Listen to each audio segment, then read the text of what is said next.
Fairies rank as some of the most popular fish in the marine tank world. Even beginners can handle them without too much trouble. So you may want to skip down to link with the element of their care you're most interested in. Or you could read through the entire article about these fascinating fish. Description of the fairy wrasses. Fairy wrasses rank as relatively new in terms of classification. Of the 60 species in the Cerliborus genera, only 9 held descriptions before 1980, and 11 made it into the fish identification books after 2000. Of course, the fact that they're sexually dichromatic and sexually dimorphic didn't make things easy on the scientific population.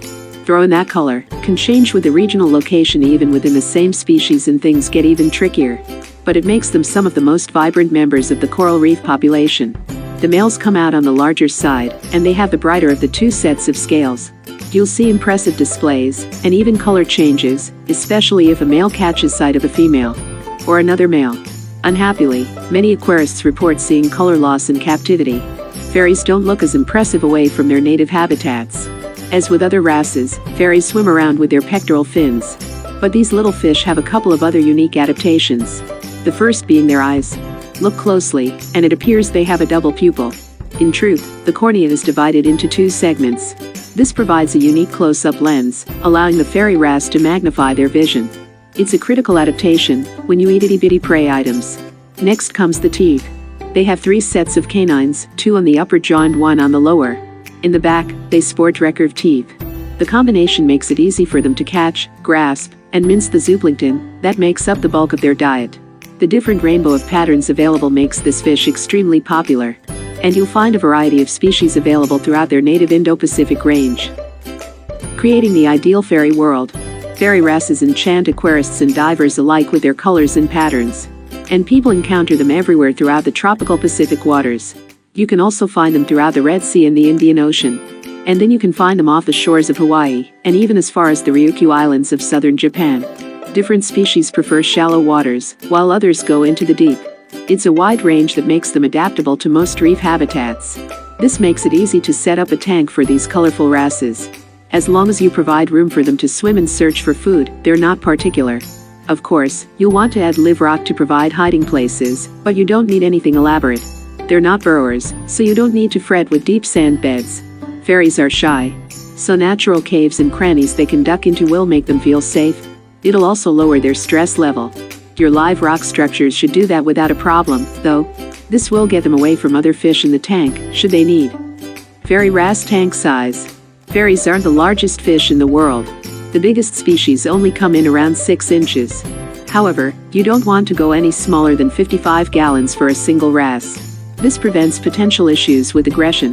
Fairies are active fish, and if they feel claustrophobic in their tank, they may start to take their problems out on the others in the aquarium. If you have a harem situation, you'll need to double your tank size. Trying to pin down and locate females isn't the most straightforward task in the world, though. And trying to keep 2 male fairies together? Do you need at least 300 gallons for that? They're too territorial to go smaller. The same goes if you plan to mix different species of fairy wrasse. Again, it's not impossible, but make sure you have space. Then get a tight cover for the tank. In captivity, these wrasses jump. This is a flight response unique to home aquaria. In the wild, the extra feet meters of water when the fish bolt keeps them protected. But in an aquarium, they don't have that luxury. Some aquarists use condensation trays rather than covers. It's an option, but your lights will cause the plastic to become discolored. The choice is yours. Speaking of lighting, make sure you research your species of fairy wrasse carefully. If you choose one of the deep divers, pick dimmer lighting at least, while they adjust to the tank. If you don't, expect them to hide out while they struggle with the increased intensity. Are fairy wrasses reef safe? While fairies spend most of their day swimming on the hunt for their favorite zooplankton items, you don't need to worry about them around your corals. They're entirely reef safe. That extra magnification, courtesy of the lens on their cornea, allows them to avoid polyps during their hunts. You may need to take some care with cleaner shrimp, though. Depending on the size of your crustaceans, a fairy may attempt to snack on them. Try adding your fairies to the aquarium last to avoid potential conflicts. Fairy wrasse diet. In the wild, fairy wrasses feed on zooplankton. And while you're welcome to accommodate them with a well-stocked refugium attached to your tank, it's not required. In captivity, fairies happily adapt to feeding on almost anything you care to offer. When first added to a tank, expect to see some picky eating. They're not as troublesome as some species, but you'll need to do a little coaxing with enriched brine shrimp. Once they get their appetite jump started, though, you're in the clear. If you have tangs that graze on nori or seaweed, you may also see them follow the leader and take nibbles of the veggies. And, of course, they'll graze on the live rock. But unless they're the only grazers in the tank, don't leave the rock as the only source of nourishment. If you have other foragers in the tank, fairy wrasses will compete with their tank mates. And they can get aggressive about mealtimes. Fairy wrasse behavior in tank mates.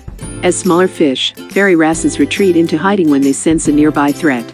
Unfortunately, they're popular menu items for other fish on the reef. And, as such, they don't stay out after dark. Instead, they spin themselves a handy cocoon of mucus to sleep in. The mucus disguises their scent, keeping them safe in the rocky niche they adhere to during the night. While beautiful to behold, fairies aren't the most tolerant species. Males battle for position within a territory, especially if they're approximately the same size. The fights can last until one fish leaves the area, or surrenders and retreats into hiding. The battles are straightforward in the wild. But this can result in a fairy jumping to the floor or starving in a cave in an aquarium.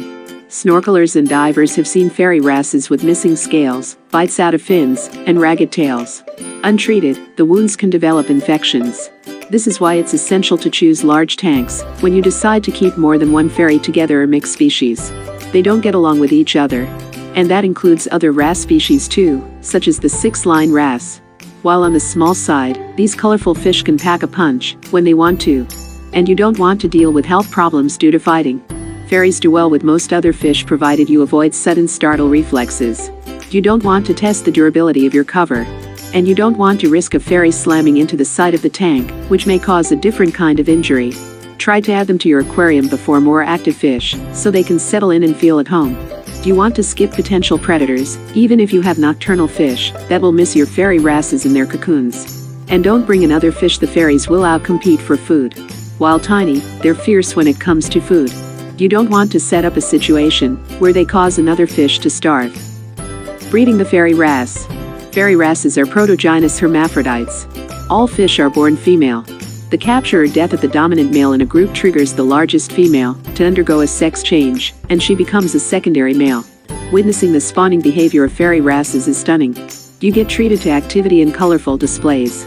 The dominant male for a territory will swim through his harem, flashing different metallic colors along his scales. Choosing a gravid female, he then charges her to gain her attention. He'll swim in a loop above the group alone, followed by a second loop with the female. During the second loop, they release the eggs and sperm. You may also witness a third party intervening in the spawning loops. Known as streak spawning, this involves dominant males that aren't part of the territory.